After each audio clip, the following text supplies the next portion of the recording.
Hello, my fellow YouTubers. This is your boy, your man, your YouTuber, Jack McCarthy. And so I'm reacting to the latest Story Booth story. It's hard being Asian in America. I think I may have a suspicion on what this is about. This is basically about how it's very hard for people that are Asian to be in America because, ever since the coronavirus hit, people have been blaming lots of the Asian people in America because, that's how it happened. But to me, that probably shouldn't have mentioned that. And the virus thing. Anyway, so I know Noah may have started, in around Japan and everything else, but technically it didn't spread to them automatically to those that lived in America that are Asian before, the virus hit. And it really is hard, though. I do have a friend of mine, So Studios 21. Some of you may know her channel, some of you may not. She's also part Asian, like African American and Asian, and she does her best to try to get through life because, ever since this, pandemic happened, it's been a struggle for her, and I'm guessing this is the struggle for the person's story we are about to watch. Before I begin with this video, click the subscribe button and the little bell so you never ever miss out on any updates or other videos such as this. Make sure you check out Story Booth and all other stories from all other people with what they have went through in their lives and what the messages are. And I guess that's everything. So without further ado, let the reaction to It's Hard Being Asian in America begin. Here we go. Growing up as an Asian American isn't easy. I was born and raised in the United States, but my parents are Vietnamese immigrants who escaped their country after the Vietnam War. Although I was born an American citizen, all people see is that I'm just a little Asian kid. When I was in elementary school, kids would make fun of me for my small eyes or my flat face. I'd pull out my lunchbox, and there'd be something my mom made for me. They'd say, "Ew, is that dog?" It didn't feel good. I didn't like what people would say about me. The older I got, the worse it became. I'd go to school every day, and kids would just say the same hurtful thing. "Hey Ling Ling, hey Ching Chong." They'd call me terrible names, and they'd belittle me. After a while, I'd become used to the racist remarks and even made racist jokes about myself. I began to hate who I was, and I wasn't proud of my culture. Things got worse when the COVID-19 pandemic broke out. People would say things like, "How did the bat taste?" or "Get away from me, you have COVID."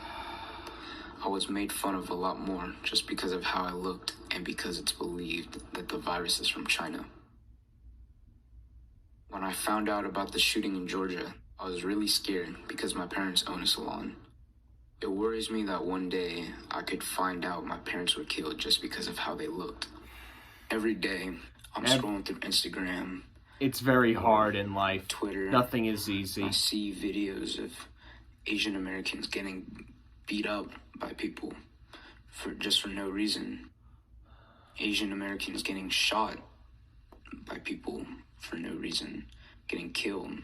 This has been happening for years, but it's happening more often because of the pandemic.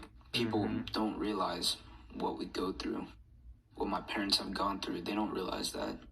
Recently, I've come to love my culture and myself. I realized that my small eyes, my flat nose, and the food that I ate at lunch every day was something very unique about me, and that I should be proud of who I am, and I should not care about what other people have to say. The things that I hated about myself, I've come to love. I want to end these racist attacks against Asians and spread the Stop Asian Hate message. I'll always remember to be proud of where I came from. Well, I enjoyed the story and everything about what Luen said about his culture and about everything about his background, and yeah. It really is hard for people with different races and everything, especially Asians. And even though the virus may have started in another country, it doesn't mean that everybody should be hated for being who they are. They need to stay true to themselves and know that there may be some people that don't appreciate some other races and such, but that doesn't mean not everybody's bad.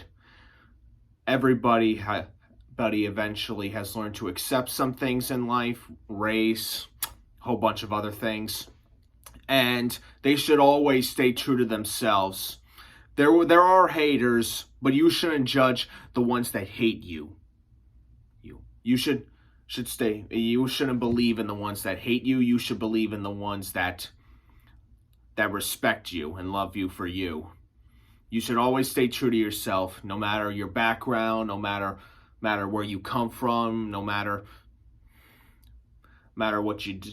It's all about what you do and how you contribute to society.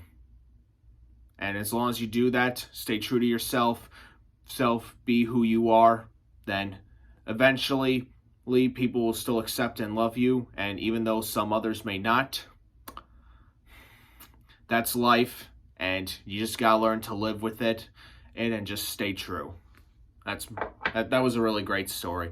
All right, Luen really shared a great story about his family and everything and what's been happening since the pandemic. Hope you all enjoyed this reaction. Make sure you click the subscribe button and the little bell so you never, ever, ever, ever, ever, ever, ever, ever, ever miss out on any updates or the videos such as this. Make sure you check out Story Booth and a whole bunch of other stories. And if you're interested, submit your own story as well. They may animate it. They may check it out. They may also put it on YouTube. You could be recognized. So that's a thought. All right. And make sure you stay tuned for more reaction videos like this. Jack McCarthy signing off. El Bioe.